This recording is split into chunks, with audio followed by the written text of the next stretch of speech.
Բարի եկո, պարոն Սարգսյան, շնորհակալություն հրավերն ընդունելու համար։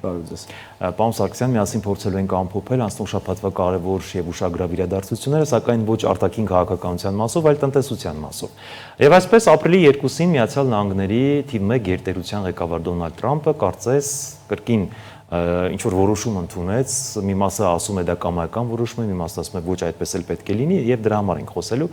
Նշեց, որ պետք է մաքսատուրքեր սահմանվեն բոլոր աշխարհի երկրների համար, նույնիսկ 10-ից մինչև 70% տուրքով։ Մեծ բաժին հասավ 10%-ը։ Նախ ինչ է սա, արդյոք ճիշտ էր Միացյալ Նահանգների թիվ 1 գերտերության կողմից տնտեսության մեջ քաոս ստեղծելը եւ մեր մասով ինչ սպասել։ Ձեր մեկնաբանությունը։ Տեսեք, ընդհանուր առմամբ այս Դոնալդ Թրամփի ընդունված այս որոշումը նաև իր նախընտրական խոստումի մեջ ինքը նշել էր, որ պարզապես պետք է նպաստել նրան, որպեսզի ամերիկյան ընկերությունները Ամերիկայում իրականացնեն իրենց գործունեություն, չտեղափոխվեն արտերկիր եւ նաև ներքին շուկան պետք է պաշտպանել այլ երկրներից ներմուծվող ավելի էժան ապրանքներից, այդ թվում հիմնական չինական ապրանքներն ավելի շատ, որոնք աշխարհում հայտնի են իրենց էժանությամբ եւ մեծ, այսպես ասած, մասշտաբներով։ Սա կարծում եմ ամերիկյան տնտեսության համար իր տեսանկյունից, ասենք, ընդունելի քայլ է, սակայն ամբողջ աշխարհի մակարդակով բնականաբար, ինչպես նշեցիք, այո, սա քաոսային իրավիճակ է ստեղծում, քանի որ մինչ այդ գոյություն ունեցող այդ մաքսատուրքերի համակարգը եւ միջազգային այդ համաձայնագիրը ոնց որ չեղել է համարվում դրանով Ամերիկայի կողմից միակողմանի կերպով։ Իհարկե միակողմանի սա չի լինում, նաև Եվրոմիությունը սրան արձագանքեց, նաև Չինաստանը արձագանքեց, ի պատասխան ինքը բարձրացնելով ամերիկյան ապրանքների նկատմամբ մաքսատուրքերը, Եվրոմիությունը բնականաբար կհետևի այս օրինակին, քանի որ նաև Եվրոմիության հանդեպ են բարձր մաքսատուրքեր կիրառվել։ Սա ամերիկյան ներքին շուկան պաշտպանելու միջոց է, չմոռանանք, որ ամերիկյան տնտեսությունը հիմա բախվում է բավական մեծ հիմնախնդիրների, այդ թվում մեծ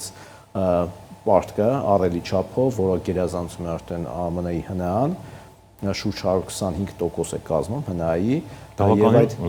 եւ բնականաբար այդ պարտքը մարելու համար պետք են ասենք ռեսուրսներ, հարկային ռեսուրսները պետք են բնականաբար տնտեսական սուբյեկտներից գանձել, եւ եթե ամերիկյան հիմնական ընկերությունները իրենց գործունեությունը ծավալում են արտերկրում,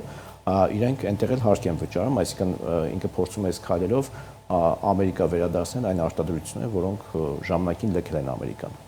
Մեր մասով, Հայաստանի մասով ինչ ռիսկեր կան, հա, ինչ սպասել, արդյոք մենք ունենք այդ անվտանգության բարձիկները, որ նման գերտերության կողմից թեկուզ նշված է 10%, բայց ամեն դեպքում դա նույնպես թիվ է։ Հայաստանի մասով ինչ մեկնաբանություններ կարող եք տալ։ Տեսեք, Հայաստանի մասով բնականաբար մենք պետք է նախ հասկանանք, թե ամերիկյան շուկան Հայաստանի արտանման համար ինչ մասնաբաժին է զբաղեցնում, դա այդքան մեծ մասնաբաժին չի զբաղեցնում, այսինքն առաջնային տեղ չունի, ըստ տարիների իհարկե տատանվում է, սակայն մոտավորապես 3-4 մինչև 5% ոչ ավել։ Հիմնական Ամերիկա արտահանվում է Հայաստանից սննդամթերք, նաև որոշակի հումքային ապրանքներ, ադամանդ է արտահանվում։ Այս պարագայում կարծում եմ այդ 10% բարձրացումը էական որևէ բան չի փոխի, ասենք տնտեսության հետ կապված Հայաստանի, որովհետև այդ ապրանքների շուկան հիմնական, եթե վերցնենք, հիմնական գնորդները հայերն են, այսինքն նույն մեր հայրենական արտադրանքներ, այսինքն խմիչք չէ, սննդամթերք, տարբեր հյութեր, պահածոներ, որոնք ասենք նաև այդ 10% բարձր գնով կարծում եմ կգնվի եւ նաև ասենք դա ոնց որ Հայաստանի արտահանման մեջ մեծ տեսակարակշիռ չի կազմում, այսինքն ընդհանուր տնտեսության վրա էական ոնց որ բացասական ազդեցություն չի գործում, իհարկե կոնկրետ այդ արտահանողների համար որոշակի խնդիրներ կառաջանան, սակայն այստեղ պետք է հասկանալ նաև թե այդ ոլորտը ում հետ է մրցակցում, այսինքն այդ այն նեղ այսպես կոչված խութը շուկայական, որը այդ հայկական ապրանքները զբաղեցնում է, այդտեղ հիմնականում սպառողները հայերն են եւ կարծում եմ այս պարագայում դա որևէ, ասենք, այտենց գնի առասկականության մասով չնչին ազդեցություն կունենա։ Այսինքն կարող ենք ասել, որ մեծ առումով հայկական շուկան, հայկական սպառողը եւ առհասարակ Հայաստանի տնտեսությունը դրանից կոլապսի մեջ չի հայտնվի։ Ասենք ոնց որ մյուս երկրները, որը վերաբերում է մնացած ապրանքը կոնկրետ ադամանդի հետ կապված, ադամանդը բնականաբար այն ապրանքն է, որը ասենք գինը որքան բարձր է, այնքան ավելի ոնց որ ինքը ավելի սպառումը մեծ է, այսինքն այն թանկարժեք ապրանքների շարքին է դասվում, այսինքն ավանդական, որի ասենք գնային առասկականությունը նույնպես շատ ցածր է, այսինքն գնի բարձրացմանը, ասենք պահանջարկի կտրուկ անկում չի հետևում, բայց չէ՞ որ ադամանդագործությունը Հայաստանի տնտեսության կարևոր ճյուղերից է նաև։ Այո, բայց հիմնական, այսինքն արտահանման երկիր չի ԱՄՆ-ն համարվում, իհարկե նաև ԱՄՆ-ի արտահանվում, սակայն կա նաև Արաբական Միացյալ Էմիրություններ, այլ երկրներ, ու ուղղակի այստեղ փոքր-ինչ ասենք այդ ապրանքի գինը կթանկանա 10%-ով։ Ֆոնդային բորսաներում նույնպես քաոտիկ իրավիճակ է, կրիպտոարժույթի շուկայում նույնպես այդպիսին է իրավիճակը։ Այս մասով ինչ կարող եք մեկնաբանել, ինչ սպասել, որովհետև կան մարդիկ, որոնք հենց այդ բիզնեսում են ներգրաված եւ նրանց մասով ինչ կանխատեսումներ կարող են անել։ Ֆոնդային շուկայի տեսեք քաոտիկ վիճակը կախված է այն հանգամանքի հետ, որ այսինքն այս նման մաքսային կամ տնտեսական պատերազմները, այսինքն խոշոր գերտերությունների միջև հանգեցնելու են նաև որոշակի զսպող քաղաքականությունների, նաև այսինքն օրինակ կոնկրետ այդ ընկերությունների նույն ասենք չինական ընկերությունների ասենք հասույթի նվազման, որովհետև իրենք այս բանը բախվում են բավական մեծ խնդիրի հետ, այսինքն մնալ ամերիկյան շուկայում բարձր մաքսատուր է, բնականաբար դա աբսուրդ է, ասենք 100%-ից ավել 125 եւ մինչեւ 140% անհեթեթություն է կարծես մաքսատուրք վճարել, ասենք սա ասենք ապրանքը 1.4 անգամ թանկանալու է եւ կամ այլ շուկաներ գրավել կամ այսինքն արտադրությունը տեղափոխել այլ երկիր, արդեն իսկ քննարկումը չի Հնդկաստանի տարբերակը, այսինքն չինական ընկերությունը տեղափոխվեն Հնդկաստան, կամ Հնդկաստանի նկատմամբ դերևս մաքսատուրքերը շատ ցածր են, սակայն ԱՄՆ կառավարությունը հայտարարեց, որ այն երկրները, որոնք կօգտվեն, այսինքն այս իրավիճակից կփորձեն ասենք որոշակի բաներ շահել, իրենք եւս կենտրոնվեն բարձր մաքսատուրքերի, այսինքն հեռանկարում կարծում եմ նման բան չի լինի։ Սա անորոշություն է իրոք ստեղծում, այսինքն կոնկրետ ընկերությունները ինչպես պետք է իրենց ապրանքները իրացնեն, ինչպես պետք է վաճառեն, այսինքն արտահանման շուկան փաստացի ամենամեծ երկրի, չէ, նու ամենամեծ չափով չէ, բայց տնտեսության առումով դինամիկ ասենք զարգացման փակվում է եւ այս ստադիում նաեւ այդ ընկերությունների ապագայի շուրջ անորոշությունները մեծանում են եւ հետեւաբար նրանց բաժնետոմսերը շուկայում անկում են ապրում, այդ թվում նաեւ ամերիկյան ընկերությունների բաժնետոմսերը, որոնք եւս ի պատասխան ենթարկվելու են, ասենք Չինաստանի կողմից հակադարձ մաքսատուրքերի։ Բայց Չինաստանը նշեց վերջերս փաստացիորեն 2-3 օր առաջ, որ մենք չենք վախենում, մենք նույնպես կարող ենք մեր անվտանգության բարձիկները ամուրեն, իսկապես Չինաստանը կարող է դիմագրավել այս մարտահրավերին։ Տեսեք, Չինաստանի համար կան իրացման այլ շուկաներ, իհարկե ամերիկյան շուկայի, ասենք, կորուստը իրենց համար բավական մեծ հարված կլինի, սակայն կարծում եմ ընդհանուր առմամբ կվերադասավորումներ կիրականացվի, իհարկե սա ժամանակի հարց է, որպեսզի կարողանան դիմակայել այս իրավիճակին, բայց կարծում եմ սա ավելի շատ սենսացիա է, քան իրական տեղի կունենա, քանի որ հիմա արդեն բանակցություններ են գնում եւ կարծում եմ որոշակի համաձայնության հնարավոր է գան,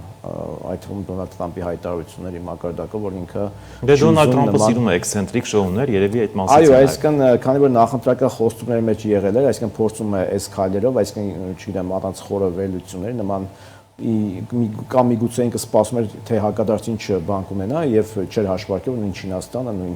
նաև Եվրոմիությունը կպատասխանեն հակադարձ, ասենք, մաքսատուրքերի բարձրացման քայլերով եւ ըստ այդմ իրենք եւս կհայտնվեն շատ վատ վիճակում։ Շատ լավ, պարոն Սարգսյան, այս համատեքստում միջազգային արենայում տնտեսական առումով այս վայրի վերումներից մենք անմասն չենք եւ Հայաստանի մասով եմ ուզում հարցս ձևակերպել։ Հայկական տնտեսությունը, հայկական էկոնոմիկան ինչպիսին է այժմ, զարգացող է, զարգացած է, լողացող է, ինչպիսին է, հա, այնպիսի տեսքով ներկայացնենք, որ շարքային սպառողին, շարքային հայ քաղաքացուն հասանելի եւ հասկանալի լինի։ Այո, Հայաստան տնտեսությունը համարվում է զարգացող տնտեսություն, առհասարակետ այդպես դասակարգում կա, չէ, զարգացող, չէ, անցումային։ Մենք արդեն վաղուց անցումային տնտեսություն չենք, այսինքն անցումային նախկին հետ սոցիալիստական, հետ խորհրդային, ասենք, այդ կարգից անցում կատարեցին շուկայական տնտեսության, բավական երկար ժամանակ, մինչև 2010-ական թվականները համարվում ենք անցումային տնտեսությամբ երկիր, այժմ մենք արդեն զարգացող երկրների շարքին ենք դասվում։ Ընդհանուր առմամբ ցուցանիշներով Հայաստան տնտեսությունը, ասենք, ՀՆԱ-ի աճի դինամիկայով, մեկ շնչին ընկնող ՀՆԱ-ի աճի տեմպերով, ասենք, զբաղեցնում է բավական ասենք կայուն դիրքեր, այսինքն համանման, ասենք, երկրների շարքում, մասնավորապես մեկ շնչին ընկնող ՀՆԱ-ի ծավալով, նույնիսկ ասենք հարևան հանրապետությունն գերազանցում է։ Իհարկե սա ես չեմ ուզում որպես միակ, ասենք, այն ցուցիչը համարվի, որովհետև դա կախված է նաև բնականաբար բնակչության ազգաբնակչության թվականակից, բայց համենայնպես Վրաստանի պարագայում, որոնք ասենք համադրելի երկրներ են, Վրաստանի պարագայում այս ցուցանիշը մեր մոտ ավելի բարձր է, իհարկե Ադրբեջանից էլ է բարձր, սակայն հաշվի առնելով Ադրբեջանի բնակչության ավելի մեծ քանակը լինելը, դրանք չեմ համադրում։ Ընդհանուր առմամբ տնտեսական աճի դինամիկան բավական բարձր է եղել վերջին մի քանի տարիների ընթացքում 2022, 23, 24 թվական, 24 թվական արդեն փոքրիչ անկում է նկատվել, այսինքն մենք մոտ ենք մեր այդ տնտեսական աճի այն պոտենցիալին, որը իրոք հնարավոր է ստեղծել առանց արտաքին ազդակների լուրջ ներգործության, իսկ արտաքին ազդակները դրանք ռուս-ուկրաինական պատերազմից արձանցվող այդ բոլոր գործոններն են, այդ թվում նաև ռելոկանտների մեծ ներհոսքը, որը այժմ արդեն չկա, գրեթե չկա, 10% դադարել է, այո, եւ նաեւ, ասենք, դրամական խոշոր փոխանցումները Ռուսաստանի Դաշնությունից, ինչը եւս 2024 թվականին հասել է իր ոնց որ նախկին մակարդակին նվազելով եւ կարծում եմ այս պարագայում միջին ցուցանիշը, այսինքն 5-9% համարվում է, այո, այս ընդհանուր իրավիճակի համար բավական նորմալ ցուցանիշ, հաշվի առնելով, որ ասենք օրինակ խոշոր տնտեսություններում, ԱՄՆ-ում, ասենք, Եվրոմիությունում առհասարակ ավելի ցածր է, ասենք 1%-ի շուրջ, ասենք տնտեսական աճը, իսկ ԱՄՆ-ում 2-ից 2.5% այդ տեմպերն են գործել եւ կարծում եմ այս իրավիճակում բավական, ասենք, դրական ազդակներ կան այստեղ։ Եվ վերջին հարցը, պարոն Սարգսյան, բավականին հետաքրքիր հարց է ու շարքային քաղաքացիություն շատ հետաքրքիր։ Այ Հայաստանի Հանրապետության քաղաքացին ինչպես կողմնորոշվի, ինչպիսի արժույթ պահի, դրամ, դոլար, ոսկի, որն է ավելի կայուն, մնայուն, երկարաժամկետ հեռանկարում, ավելի քիչ ռիսկային, նվազագույն ռիսկեր պարունակող։ Տեսեք, այս պայմաններում, այս իրավիճակի մասին այս իրավիճակում, քանի որ ԱՄՆ դոլարի շուրջ, ասենք, անորոշությունը այս պահին մեծ է, ասենք, կախված նաև այս մաքսատուրքերի պատերազմով, քաոտիկ իրավիճակով, հնարավոր է, ասենք, դոլարի հետ կապված որոշակի տատանումներ լինեն, սակայն ինքը այնուամենայնիվ համարվում է կայուն արժույթ, աշխարհի թիվ 1 արժույթն է, այս պահին դեռևս իր, ասենք, ոնց որ կարգավիճակը չի փոխվել, դոլարով, ասենք, խնայողություններ կարող է իրականացվել առանց որևէ խնդրի, քանի որ պետք է նշեմ նաև, որ Հայաստանի Հանրապետության տարածքում, այսինքն դոլարի փոխարժեքը համենայն դեպս 2025 թվականի այս մոտակա տեսանելի այդ ապագայում կտրուկ փոփոխություններ չի ենթարկվի, հաշվի առնելով նաև, որ ամբողջ պետական բյուջեի բոլոր ծախսային ծրագրերը հաստատվել են այս ցուցանիշով, ինչ որ կա, ասենք, պլյուս-մինուս ենթադրենք 5%-ի չափով, ինչը կարծում եմ, ասենք, իրատեսական է եւ չի փոխվի, քանի որ նաեւ կախված է դա պետական պարտքի սպասարկման հետ, այսինքն դոլարի կտրուկ փոխարժեքի տատանում համենայնպես մեր ֆինանսական շուկայում տեղի չունենա։ Սա նաև մեր ընդհանուր տնտեսական շահին չի համապատասխանի եւ առհասարակ դոլարի փոխարժեքի, այսինքն այս պայմաններում ԱՄՆ-ում մանավանդ այս մաքսատուրքերի հետ կապված ընդհակառակը Դոնալդ Թրամփը կփորձի ավելի շատ արժեզրկել դոլարը եւ դոլարի, ասենք, ներքին փոխարժեքը, որպեսզի, այսինքն, իրենց արտանող ընկերությունները կարողանան ավելի մրցունակ լինեն արտաքին շուկաներում։ Այսինքն այդ պայմաններում, այսինքն վերաֆինանսավորման տոկոսադրույքը Ֆեդերալ ռեզերվային համակարգի կողմից կվերանայվի, այսինքն դեպի նվազեցում եւ կարծում եմ այդ դոլարի փոխարժեքի, ասենք, կայունություն կնկատվի։ Հայաստանի շուկայում եւս, ասենք, դա կարող արձագանք ունենալ, բայց, ասենք, կտրուկ տատանումներ ելի եմ կրկնում, չեմ կարծում, ասենք, մոտ 10%-ի սահմաններում, որովհետեւ քանի որ ինքը համարվում է պաուստային արժույթ բոլոր երկրների համար, ասենք, ոչ մի երկիր, ասենք, պատրաստ չի, ասենք, նման արժեզրկված արժույթ պահի, հետեւաբար, այսինքն աստիճանաբար կնվազեցվի դրա փոխարժեքը, իսկ մնացած արժույթների մասով, ասենք, փաստացի նույն դրան փաստացի հայերեն ոնց որ արտացոլանք, ասենք, հայկական դրամը այս պայն արժևորված է եւ կարծում եմ այսպես կմնա համենայն դեպս 2025 թվականին այս փոխարժեքի սահմաններում եւ կարծում եմ նաեւ դրամով խնայողություն պահելը նույնպես ձեռնտու է, հաշվի առնելով որ դրամային ավանդների դիմաց տոկոսադրույքը երկու եւ ավելի անգամ գերազանցում է դոլարային ավանդների բանը, տոկոսադրույքը բանկային ավանդների, հետեւաբար կարծում եմ դրամով ավանդ ունենալ, դրամով խնայողություն անելը ավելի քիչ ռիսկային այս պայն, քանի որ դրամը